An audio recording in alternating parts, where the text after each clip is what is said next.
Ok. Tu cadres comment, juste? Donc on voit pas mes mains si je fais ça. Non. Ok. On voit tes mains. Si tu mets là, oui. Non. Oh, Père Noël.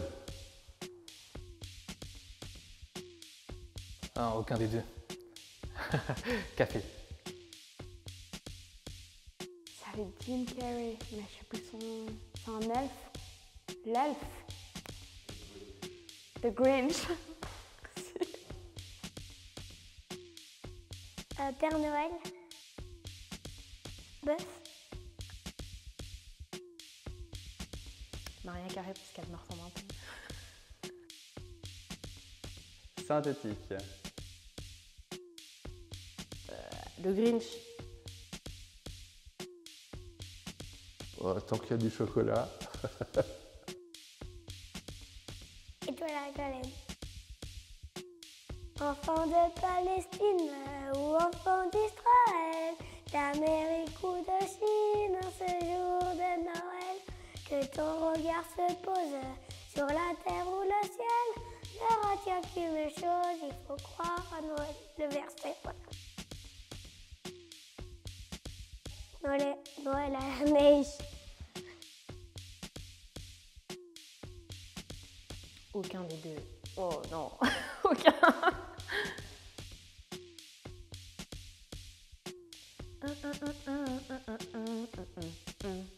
I wanna wish you a Merry Christmas.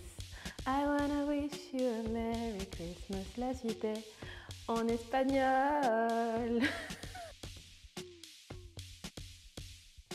Si c'est à la neige, ça doit être à l'intérieur avec du feu et tout. Dinde au marron. Oh, c'est mon rêve, la plage, clairement, j'aimerais trop. Mais c'est la neige en général.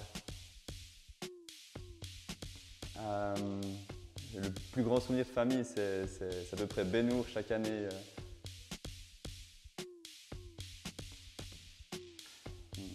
Pyjama, le 25 au matin, se retrouver en famille au salon. 24. 23, j'ai le droit de dire ça. Oh, j'ai été habitué à avoir les deux et encore plus parce que ma maman faisait une corbeille à linge de biscuits de Noël chaque année. Une fois, j'avais eu peur d'un Père Noël. Il était passé le 24 et j'ai eu peur de lui. Voilà. Beublé. Je suis pas trop chant de Noël en fait, du coup, vaut mieux pas que je fredonne. Même pas Michael Bublé, non. 4 générations avec de la musique, avec des chants, avec une communion. Le dinde au marron, j'aime bien, mais c'est un sacré boulot. Bœuf. En fait, à manger. Pour moi, le message de Noël, c'est se souvenir surtout d'un moment clé dans la foi, c'est de regarder à Jésus pour une période clé. Pour moi, Noël, c'est Jésus qui vient, c'est la lumière du monde, c'est... Oui, non, en fait, oui. En fait, pour moi, Noël, c'est Noël ensemble, Noël rassemble.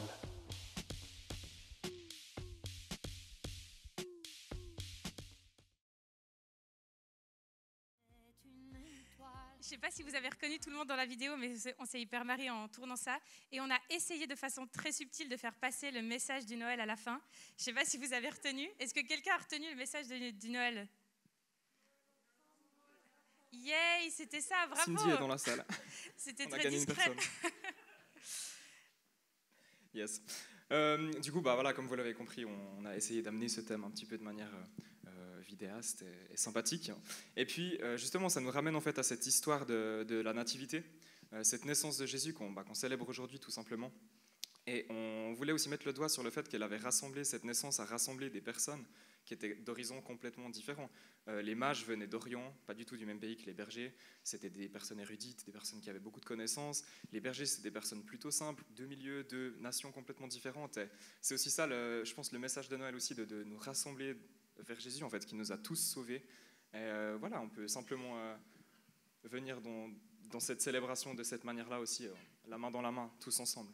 Ouais, puis on trouvait beau aussi de rappeler ça, surtout dans cette période compliquée. On a eu 2 années où il y a eu beaucoup de divisions, beaucoup de conflits, de pouvoir se rappeler que finalement, ce qui nous permet de vivre l'unité, une unité qui peut dépasser nos différences, nos différends, c'est de se retrouver en fait avec Jésus. Et Jésus, d'ailleurs, dans tous les évangiles, on retrouve vraiment ce message de l'unité, de pouvoir fonctionner comme un corps, de pouvoir fonctionner les uns avec les autres et de ne pas se comparer, de ne pas rejeter l'autre parce qu'il est différent, mais de se dire comment on peut, avec nos richesses, avec qui on est aussi, fonctionner en tant que communauté, puis aussi en tant qu'Église, puis c'est ça qu'on a aussi envie de vivre aujourd'hui. Et on va notamment le vivre pour commencer avec un temps de louange, justement. On va s'approcher de Dieu, de Jésus, du Saint-Esprit pour justement venir le louer pour qui il est, pour sa venue. Et c'est un moment qu'on va prendre maintenant en communauté qui est vraiment un beau moment qu'on se réjouit de vivre tous ensemble. Merci. Joyeux Noël. Joyeux Noël à chacun.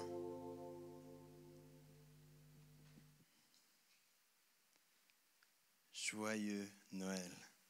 Une expression qu'on a beaucoup entendue ces temps.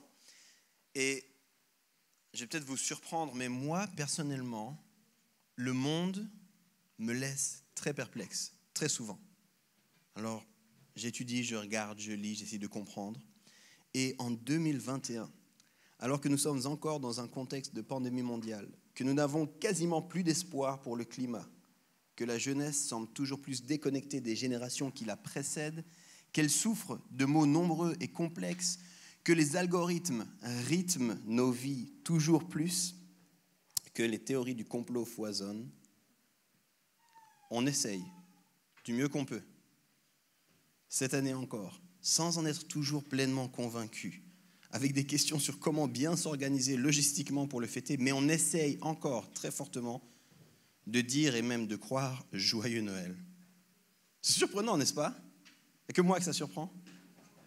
Okay. Moi, je suis surpris par ça. On veut quand même Noël. En 2021, on veut toujours Noël. Si on y réfléchit un instant, Noël, à n'en pas douter, c'est la dernière fête religieuse à être célébrée dans une société qui ne veut plus rien de religieux. Je laisse réfléchir avec certaines de ces phrases. On se dit « Joyeux Noël ». On se souhaite à l'autre la paix, la joie, la lumière et tout ce qui va avec. Noël est partout. Si vous regardez Noël, c'est dans les guirlandes, c'est dans les décorations, c'est sur les affiches. Même les gobelets Starbucks changent à Noël. C'est sur les cartes cadeaux H&M ou Fnac. Chaque année, Netflix redouble d'efforts pour nous proposer une nouvelle série, un nouveau feuilleton ou un nouveau film de Noël. Littéralement, le monde tourne au rythme de Noël. Pourtant, cette année encore, et peut-être encore plus que les années qui précèdent, on peut se demander pourquoi Noël? Pourquoi Noël? Ou jusqu'à quand Noël? En fait, je crois qu'il y a véritablement une tension. Parce que s'il n'y a pas Jésus, toutes ces choses semblent difficiles à croire réellement, à espérer profondément et à souhaiter sincèrement. Je vais citer ici Tyler Staton, qui est pasteur et auteur. Il dit la chose suivante, ça m'a beaucoup fait réfléchir pendant cette période de l'Avent. Le Noël séculier occidental, autrement dit sans Jésus, est une célébration de promesses glorieuses qui ne sont pas enracinées dans la réalité. Si Jésus, la lumière qui perce les ténèbres, le prince de la paix, le sauveur du monde, l'amour incarné n'est pas venu ou n'est pas vrai, alors Noël est un conte de fées. C'est aussi simple et cru que ça. On peut souhaiter plein de bonnes choses, les amis. On peut vouloir tout. On peut s'encourager. On peut faire tout. Mais ça reste un peu vide une fois que le repas est terminé. Une fois que les cadeaux sont déballés, il ne nous reste plus qu'une année à patienter. Noël perd de son sens si ce temps n'est pas à propos de Jésus. Je suis convaincu de ça. Si on enlève Jésus de Noël, alors Noël ne fait pas de sens. La joie, la paix, le réconfort, la lumière, la générosité sont tous enracinés dans le récit de l'Avent biblique et dans la personne de Jésus. Nulle part ailleurs où vous trouvez ça. Et je crois que c'est peut-être pour cela que Noël est à la fois une saison de joie et de célébration, mais pourtant, pour beaucoup, c'est aussi une période particulièrement solitaire, difficile. S'il n'y a pas Jésus, ça sonne creux. Et c'est d'autant plus douloureux de voir un monde qui semble tourner autour de promesses glorieuses s'il n'y a pas une vérité pour soutenir ces promesses. Maintenant, à Home, on célèbre Noël. On décore, on chante des chants qu'on a moins l'habitude, des chants qu'on essaie de se réapproprier. On célèbre Noël parce qu'on célèbre Jésus. Et on célèbre Jésus malgré le climat divisé, malgré la fatigue, malgré le stress, malgré l'anxiété, malgré l'incertitude ou les incertitudes. Cette année encore, nos cœurs sont dans la joie parce que Jésus reste avec nous malgré tout. C'est pour ça que je peux vous dire sereinement en arrivant, joyeux Noël. Joyeux Noël. Parce que mon espoir est en Jésus. Si Jésus est venu et si Jésus est dit et qui il dit qu'il est, alors Noël est une fête remplie de promesses glorieuses qui sont soutenues par un Dieu qui s'est incarné, qui est venu au cœur de notre réalité. Et ça, c'est une merveilleuse nouvelle.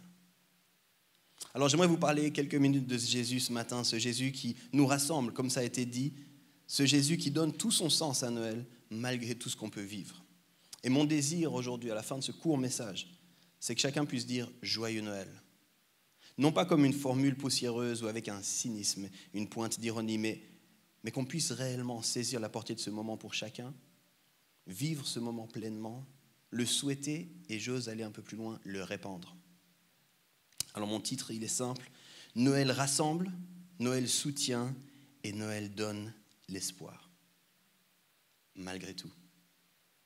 Et croyez-moi, ceux qui sont proches de moi, vous savez, c'est pas la semaine la plus facile, c'est pas la semaine où j'ai le plus envie de dire ces choses-là, mais je le crois, puis je le saisis, puis je le proclame. Alors je ne vous demande pas de me croire, si pour vous c'est difficile de croire ça maintenant, il n'y a aucun problème. Ceux qui nous suivent en ligne, peut-être là tu dis c'est trop, je vais m'arrêter. Attends un moment, reste avec nous un petit moment. Je vais vous présenter pourquoi je crois cela. Alors on va voir ça en 3 points, c'est assez facile, ils sont dans le titre, vous n'allez pas vous perdre, c'est promis. Noël rassemble. Le récit de la Nativité, il est connu, on en fait référence, mais voilà, avec tout ce qui résonne autour de Noël, il est connu pour beaucoup. Joseph, Marie, qui devaient aller se faire recenser, et comment à cette occasion, Marie a donné naissance à Jésus dans une étable, ou alors dans une grotte, en tout cas dans un milieu plutôt pauvre, plutôt rejeté, plutôt à l'extérieur. Et dans la Bible, en fait, les éléments de cette naissance, ils sont très précisément dans 2 des évangiles, donc dans 2 des biographies de Jésus, on a ces détails-là. C'est chez Matthieu et c'est chez Luc, si vous voulez les relire. Et puis, il y a beaucoup de débats sur la véracité historique de ce récit-là. Est-ce que c'est vraiment là, la date, toutes ces choses-là? Mais je vous propose de laisser ça de côté parce qu'en fait, il y a une chose qui est sûre, c'est que Jésus a existé. Ça, historiquement, il n'y a pas de débat là-dessus. Et puis, une autre chose qui semble faire l'unanimité, même si on n'est pas sûr, est-ce que c'était une étable, est-ce que c'était une grotte, est-ce que c'était 3, est-ce que c'était 5, les mages, combien il y avait de bergers, tout ça. Même si on laisse ça de côté, une chose qui est sûre, c'est que cette naissance, elle était vraiment spéciale. Elle était vraiment particulière. Alors, pour Matthieu, celui qui nous raconte ça dans la Bible, la naissance de Jésus, elle était visible de loin. C'était un événement qui était comme attendu. C'est lui qui nous parle des mages venus de l'Orient, les fameux rois mages. Et puis, on sait en fait on ne sait pas vraiment combien ils étaient, mais on sait qu'ils ont fait tout un périple parce qu'ils ont vu dans le ciel quelque chose. Donc cette naissance, ce n'était pas un secret, c'était quelque chose, ils ont vu quelque chose, puis ils ont décidé de suivre cette fameuse étoile pour voir ce qui se passait. Je vous lis ici quelques versets de ce récit de la Nativité, Matthieu 2, les versets 10 à 12. Quand ils aperçurent l'étoile, ils furent saisis d'une très grande joie. Ils entrèrent dans la maison, virent le petit enfant avec Marie, sa mère, se prosternèrent et l'adorèrent. Ils ouvrirent ensuite leur trésor et lui offrirent en présent de l'or, de l'encens et de la myrrhe. Puis, divinement avertis en songe de ne pas retourner vers Hérode, ils regagnèrent leur pays par un autre chemin. On voit le premier groupe de personnes ici qui veut voir, qui est comme divinement avertis par des signes dans le ciel, mais ensuite ils sont encore divinement par des songes avertis. Ils semblent connectés, ces gars-là. Ils sont avertis qu'il y a une naissance spéciale qui arrive, ils sont avertis qu'il ne faut pas retourner vers le roi. Bref, ils vont y aller, c'est les nobles ou les mages de l'Orient. Le deuxième auteur de la Nativité met l'emphase sur un autre groupe de personnes. Ce qui ont été annoncés avant, c'est les bergers. On va lire maintenant chez Luc, et c'est les bergers qui, eux, sont mis en avant dans ce récit-là. On lit ensemble Luc 2, les versets 8 à 16. Il y avait dans cette même contrée des bergers qui passaient dans les champs les veilles de la nuit pour garder leurs troupeaux. Et voici un ange du Seigneur leur apparut, et la gloire du Seigneur resplendit autour d'eux. Ils furent saisis d'une grande frayeur. Mais l'ange leur dit, ne craignez point, car je vous annonce une bonne nouvelle qui sera pour tout le peuple le sujet d'une grande joie. C'est qu'aujourd'hui, dans la ville de David, il vous est né un sauveur qui est le Christ, le Seigneur. Et voici à quel signe vous le reconnaîtrez. Vous trouverez un enfant emmailloté et couché dans une crèche. Et soudain, il se joignit à l'ange une multitude de l'armée céleste, louant Dieu et disant gloire à Dieu dans les lieux très hauts. Un concert céleste, là au milieu de la montagne, de la contrée. Et paix sur la terre parmi les hommes qu'il agrée. Lorsque les anges les eurent quittés pour retourner au ciel, les bergers se dirent les uns aux autres, allons jusqu'à Bethléem. Et voyons ce qui est arrivé, ce que le Seigneur nous a fait connaître. Ils y allèrent en hâte et ils trouvèrent Marie et Joseph et le petit enfant couchés dans la crèche. Deuxième récit de nativité, les bergers. On a les mages d'un côté, on a les bergers d'un autre, un deuxième groupe. Et puis je crois qu'il y a quelque chose d'intéressant ici que je veux souligner qui a été dit, c'est à quel point la naissance de Jésus a rassemblé les gens. C'est assez fou quand on pense à ces deux groupes de personnes en fait. On voit un rassemblement dans le domaine de la race ou de l'ethnie ou de la nation si vous voulez. Ce n'étaient pas des voisins qui sont allés voir Jésus, c'était des gens qui étaient opposés. Et puis à l'époque, être opposé, comme dans certains endroits, dans certains contextes aujourd'hui, être opposé, ça peut vouloir dire beaucoup. Alors, je vais déranger un petit peu, on est Noël, vous me pardonnerez. En Suisse, il n'y a plus de racisme, il paraît. Il paraît, hein. Moi, je ne commente rien là-dessus. C'est juste ce que j'ai entendu dire. Mais j'ai entendu dire que certaines personnes qui venaient de pays différents avaient de la peine à faire comprendre à leurs parents qu'ils s'aimaient puis qu'ils voulaient se marier. Je parle de Suisse. Hein. Donc c'est assez intéressant de voir à quel point là, dans ce récit-là, des gens opposés, des gens rien à voir, aucune chance que le roi mage ait fait l'école avec un des bergers. La chance là, elle est nulle. C'est impossible. Mais pourtant, ils se retrouvent ensemble vers Jésus. Puis ça, on peut le penser, puis c'est assez évident, mais il y a une autre chose qu'on ne réalise pas toujours, c'est que ça rassemble, oui, au niveau des ethnies, de la race, mais ça rassemble aussi au niveau des classes socio-économiques. Pensez un instant avec moi.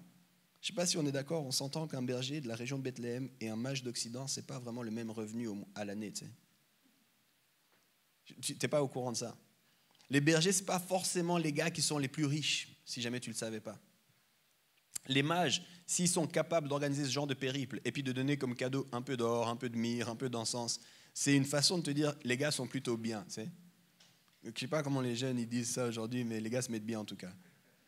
Ils débarquent avec leur swag, ils déposent un peu d'or et à plus.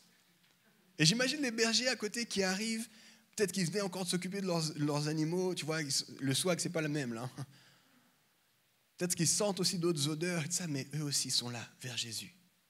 Jésus rassemble au-delà de la race, mais Jésus rassemble au-delà de nos classes socio-économiques. Jésus fait tomber les barrières et nous invite, même alors qu'il est bébé, qu'il n'a rien dit ou rien fait. Il invite chacun à venir. Noël devrait nous rassembler, parce que Jésus nous rassemble. Noël devrait nous rassembler, parce que Jésus nous rassemble. Puis si vous avez un doute, là je vous ai juste parlé du récit de la nativité, mais regardez un petit peu les disciples de Jésus pour voir. Les disciples de Jésus, à quel point ils étaient tellement différents, tellement opposés, même s'ils venaient plus ou moins de la même région, ils étaient très très différents. Aussi au niveau des classes socio-économiques, aussi au niveau de leurs convictions, de leur façon de vivre au milieu d'un même peuple, ils étaient très différents. Ils se sont mis à vivre ensemble. Et pas que. Regardez vers qui Jésus est allé. Incroyable si vous regardez les rencontres de Jésus. On nous dit des histoires, nous on lit vite. Hein. Il a été vers la femme samaritaine. Il a été vers le centurion romain. Il a été dans la ville où il y avait les Grecs. Toi, tu lis ça, tu dis c'est normal. Ça veut dire qu'il est allé à Paris, ça veut dire qu'il est allé à Berne, ça veut dire... Non. Mais à l'époque, c'était violent ce qui était en train de se passer quand Jésus faisait ça. Et en fait, cette invitation, elle a été crue, elle a été vécue, elle a été portée à la suite de la vie de Jésus. Ici, je m'appuie sur le docteur Larry Hurtado, qui est historien du début du christianisme. Il a développé une thèse sur comment l'Église, qu'on a appelée primitive, s'est répandue. Comment est-ce qu'elle a dépassé largement toutes les religions de l'époque, notamment le paganisme, notamment toutes les religions grecques et romaines de l'époque. Et il dit 5 éléments. Et voilà le premier des éléments, je le cite ici. L'Église était composée de gens de diverses races et ethnies, et elle était marquée par une grande diversité, une grande égalité, les riches prenaient soin des plus démunis, et une grande inclusion. dans une société où les gens se divisent de plus en plus, jusque dans les familles, jusque dans les couples, j'aimerais rappeler que Noël devrait nous rapprocher. Noël devrait nous rassembler parce que Jésus nous rassemble. Et on devrait, en tant que disciples de Jésus, continuer à rassembler plutôt que de participer à la division. Si Jésus rassemble, dans le grand récit biblique, il y a un autre individu, un autre personnage qui est appelé aussi l'ennemi de nos âmes, et lui, il est connu pour diviser. Alors je te laisse juste cette question quand tu regardes ta propre vie. Qui est-ce que tu suis ? C'était mon premier point. Noël rassemble, vous êtes toujours avec moi, ça va ? Vous savez qu'il y a 3 points ? Ça veut dire qu'on passe au point numéro 2. Noël soutient. On va regarder maintenant la biographie de Jésus selon l'évangile de Jean. C'est le 4e dans la Bible, mais c'est le 3e qu'on va voir ce matin. C'est un autre qui écrit aussi la vie de Jésus. Et puis, c'est profondément différent des autres. Si vous regardez Jean, si vous lisez Jean, on pourrait presque croire qu'il n'y a pas de nativité chez Jean. Marc, c'est clair, il passe ça. Marc, il n'a pas le temps. Marc, je crois que lui, il faisait 20 minutes. Lui. C'était le reporter des 20 minutes. Il donne juste les éléments clés, il passe, c'est bon. Mais Jean, lui, c'est très, très différent. Écoutez plutôt. Jean 1, les versets 1 à 5, le tout début de l'évangile de Jean. Au commencement était celui qui est la parole de Dieu. Il était avec Dieu. Il était lui-même Dieu. Au commencement, il était avec Dieu. Dieu a tout créé par lui. Rien de ce qui a été créé n'a été créé sans lui. En lui résidait la vie, et cette vie était la lumière des hommes. La lumière brille dans les ténèbres, et les ténèbres ne l'ont pas étouffée. Ces 5 versets, je pense que c'est les 5 versets qui m'ont le plus habité pendant toute cette période de l'Avent. Tellement de richesse là-dedans. Je vais aller vite avec vous.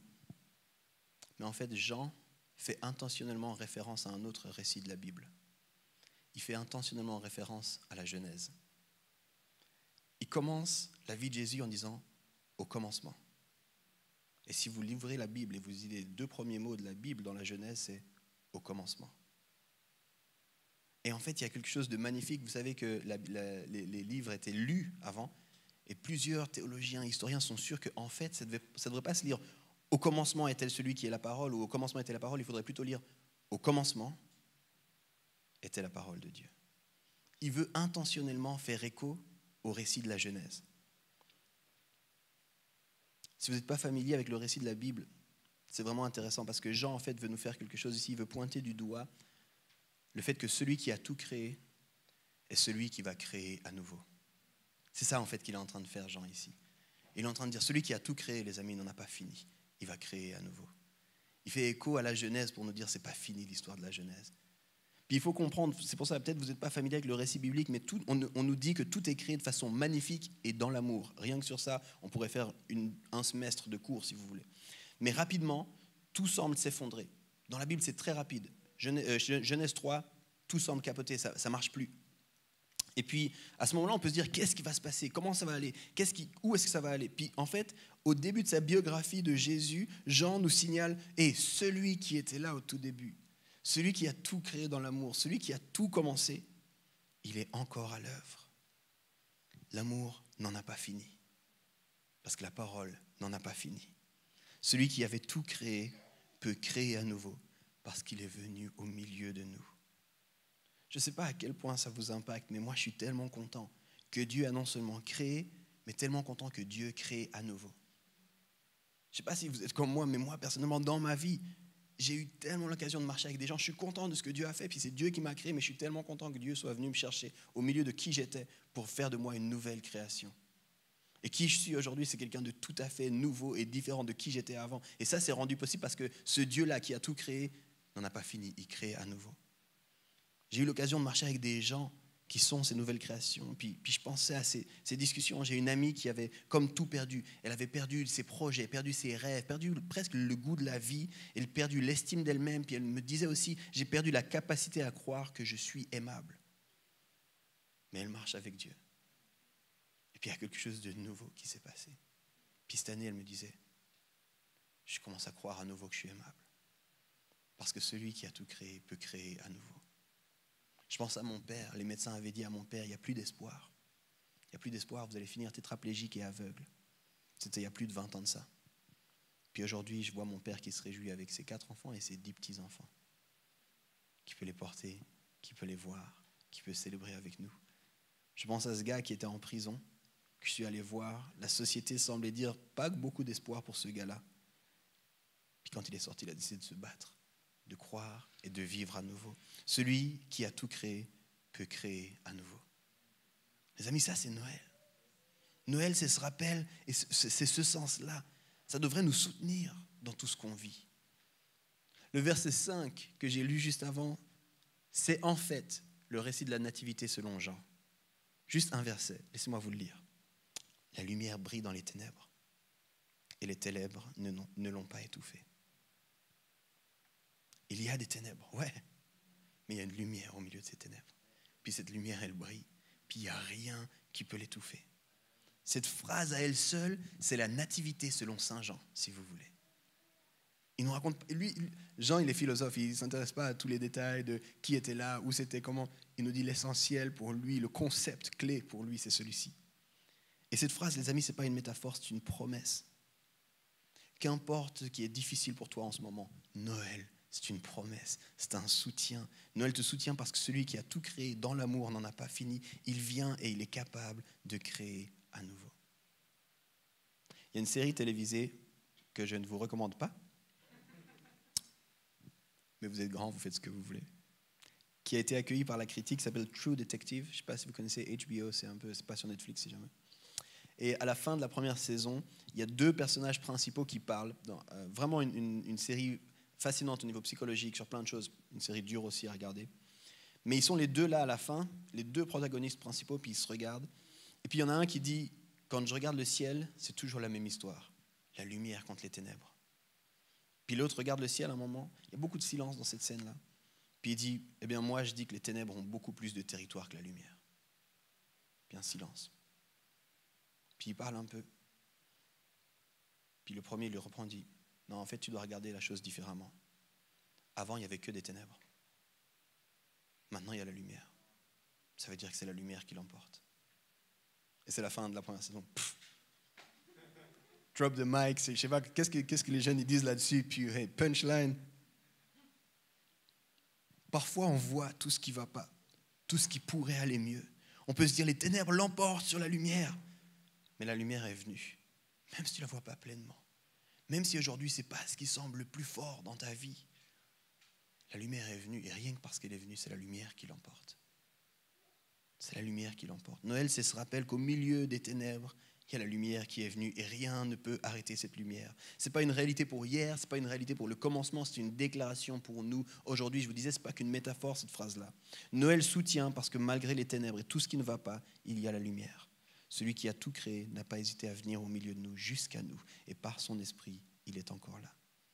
Même s'il y a encore des ténèbres, même s'il y a encore des incertitudes, même s'il y a encore des doutes, Noël, c'est aussi ce merveilleux rappel.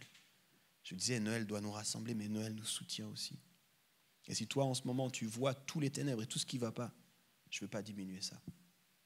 Je te le dis, je ne prétends pas connaître ta vie. Puis je ne veux pas venir avec une phrase toute facile.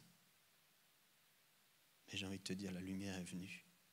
Puis les ténèbres ne pouvaient pas l'étouffer. Puis moi, à Noël, c'est à chaque fois la chose que je me rappelle. Puis je veux le dire pour toi, au milieu de tes ténèbres. Peut-être tu as l'impression, quand tu regardes, qu'il y a très peu de lumière. Mais parce qu'il y a de la lumière, elle va l'emporter.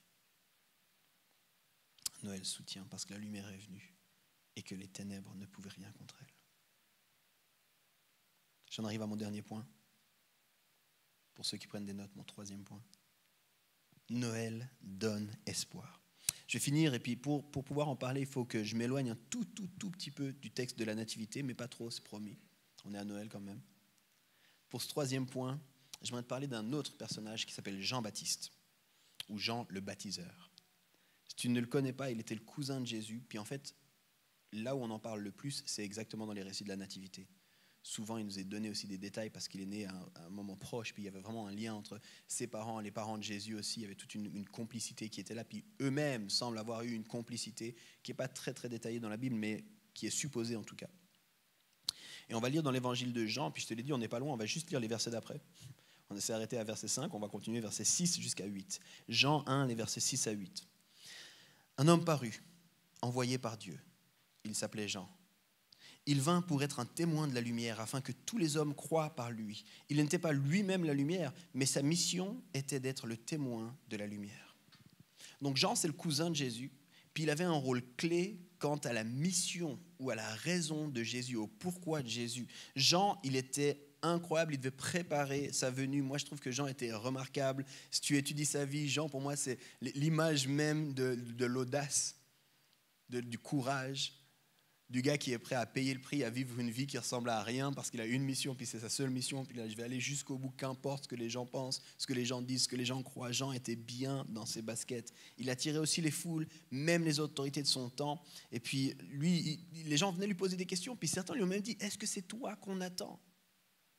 Puis Jean, lui, il était au clair. « Non, je ne suis pas la lumière, moi je fais que de préparer la venue de la lumière. Celui qui s'en vient, vous en faites pas, il est incroyable. Moi, je prépare sa venue, je prépare vos cœurs pour que vous puissiez comprendre qui il est. » Ça, c'était Jean. Et puis, il est présenté principalement dans les récits de la Nativité. Mais à un moment donné, Jean, qui est littéralement un modèle pour beaucoup, d'ailleurs, tu pourras voir, même Jésus fait référence à Jean quand il parle à ses disciples à quelques occasions. Lui, Jean, le baptiseur, va se mettre à douter. Je ne vais pas rentrer dans tous les détails ici, mais il va se retrouver en prison. Et puis au milieu de cette prison, il va se mettre à douter. Il va demander à Jésus, est-ce que tu es vraiment la lumière qui devait venir? Et ça, si tu t'es intéressé à ce récit-là, tu peux aller dans Matthieu 11. On ne va pas le lire, mais tu peux y aller. En fait, Jean a ce qu'on pourrait appeler une crise dans sa foi. Une crise de foi. Il va envoyer littéralement un messager. Alors qu'il est en prison, il va envoyer un messager à un de ses disciples. Et il va dire à son disciple, va vers Jésus et demande-lui, est-ce que tu es vraiment celui qui devait venir? Là, tu vois la crise chez ce gars. Je ne vais pas vous demander de lever la main, je ne vais pas vous demander de répondre, mais c'est assez facile pour moi, parce que je suis Jésus depuis quelque temps, de savoir que quand on suit Jésus, ça peut nous arriver de passer par des crises, ça peut nous arriver de passer par des doutes, par des moments où on dit, mais est-ce que je ne suis pas fou? Est-ce que ça fait du sens tout ce que je fais là? Ça peut arriver, Jean était en prison, ça peut arriver quand on se sent nous en prison dans nos vies. Quand on sent nous, il n'y a plus de solution, j'essaie de me battre, j'essaie de m'en sortir, peut-être c'est avec une addiction, j'essaie de me sortir de cette addiction, je ne comprends pas, j'ai prié encore, j'ai prié avec lui, j'ai prié avec elle, j'ai prié avec tous ceux que je connaissais, je ne m'en sors pas, une maladie, ça ne marche pas, une incertitude, un doute, on croit pour une percée, puis après un moment on est là, mais est-ce que vraiment j'ai raison de continuer à croire? Qu'est-ce qui se passe? Parfois des amis, je vais être tout à fait honnête, c'est mon cadeau de Noël, tout le temps des amis. Suivre Jésus n'est pas facile. Ce ne sera jamais facile de suivre Jésus. Puis on va passer par des moments de doute. Et on dit la lumière est venue et les ténèbres ne l'ont pas étouffée. Oui, amen. Les plus charismatiques d'entre vous disent prêche. Comment dire qu'il n'y a pas beaucoup de charismatiques parmi nous? Mais parfois, les ténèbres sont toujours présents. Parfois, comme je l'ai dit avant, les ténèbres semblent même l'emporter. Parfois, on peut, comme Jean, se demander, est-ce que vraiment la lumière est venue? Puis avec cela à l'esprit, les amis, je crois que Noël donne de l'espoir. Parce que chaque année, on célèbre le fait que la lumière est bel et bien venue. Et je pensais à ça, puis je me dis, mais c'est incroyable en fait, parce que Jean, le pauvre, il n'avait pas Noël. Pensez-y un instant, Jean, il n'avait pas Noël. Et je suis sûr, alors je n'ai pas été voir tous les méandres de l'histoire de cette époque, mais je suis sûr qu'on ne faisait pas un big fuzz de l'anniversaire comme on en fait aujourd'hui. Aujourd'hui, c'est Sweet 16, Happy 18, Welcome 21. Tu fais tout le temps ton anniversaire, ça doit toujours être plus grand, toujours des trucs qui se passent. À l'époque, ce n'est vraiment pas le cas. Et Jean, tu vois, il était convaincu, il était parti ferme. Puis arrive un moment, il a cette crise de foi, mais je me dis, mais Jean, il n'avait pas Noël. Quel privilège pour nous d'avoir Noël. Chaque année se rappelle. Au milieu de mes doutes, au milieu de mon incertitude, chaque année se rappelle.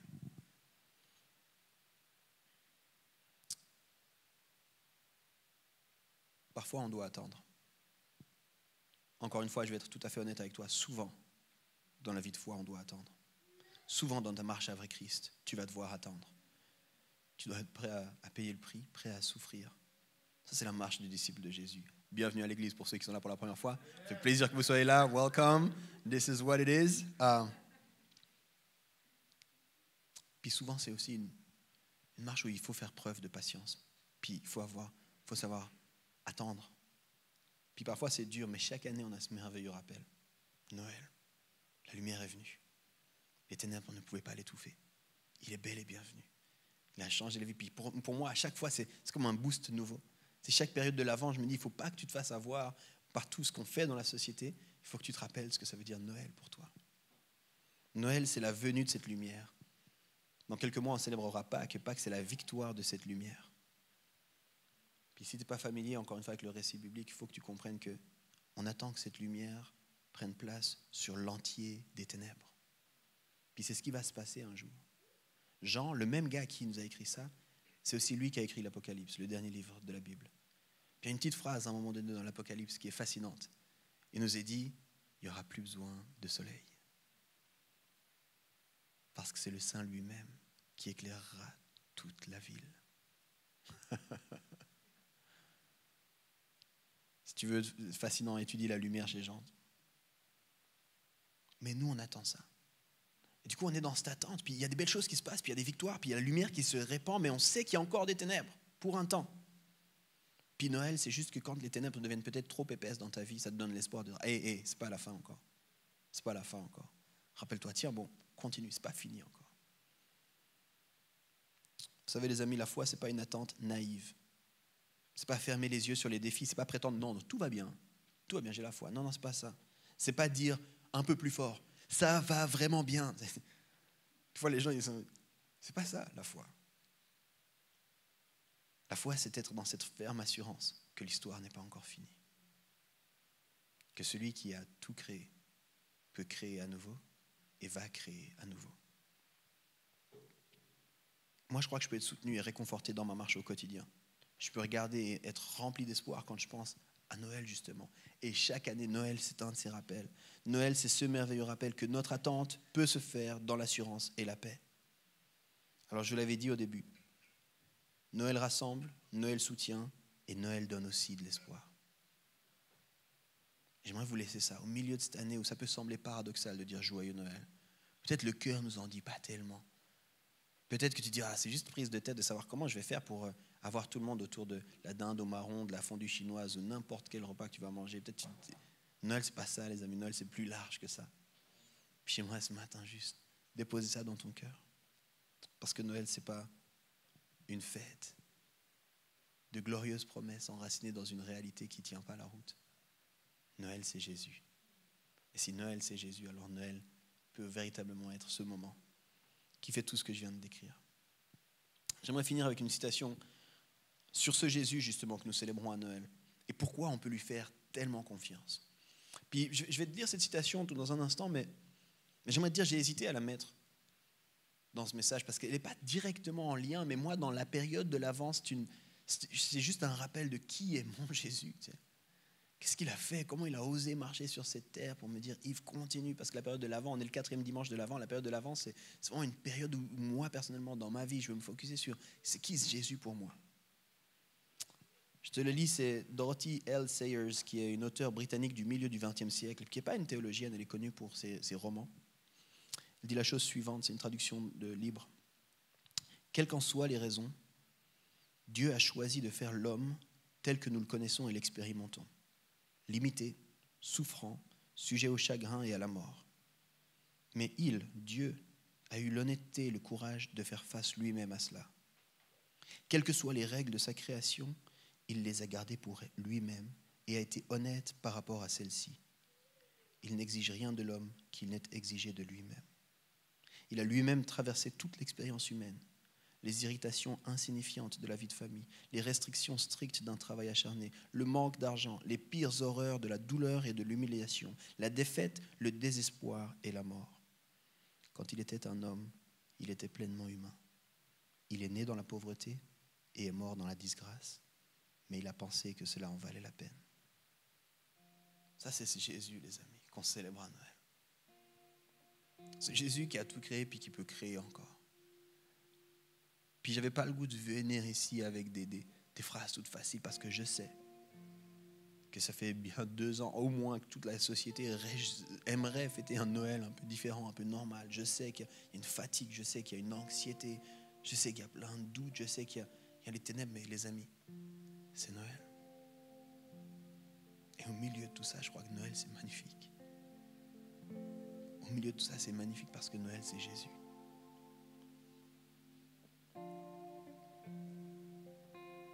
Si cette année, je peux vous souhaiter un joyeux Noël, malgré tout ce qu'on vit, c'est parce que je crois en Jésus.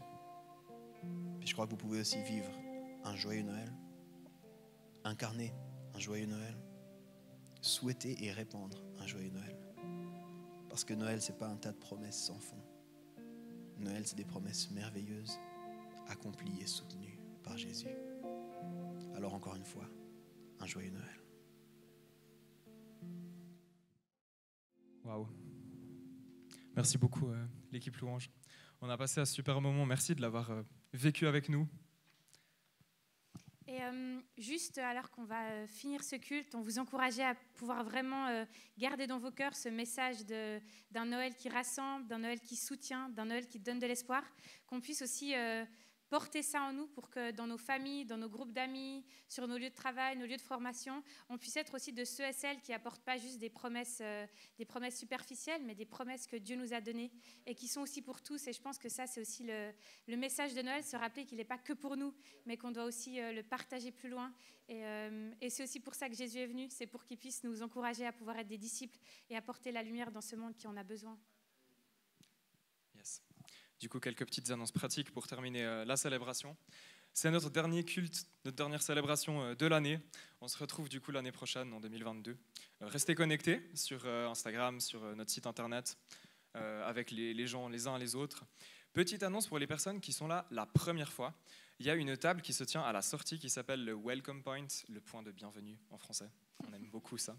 Et on vous invite à y passer. Il y a 2 personnes qui seront à ce point de bienvenue pour voilà, vous accueillir, discuter avec vous et vous expliquer un petit peu la vision aussi de notre Église. Notre but, c'est de vous rencontrer et on se réjouit de le faire. Voilà.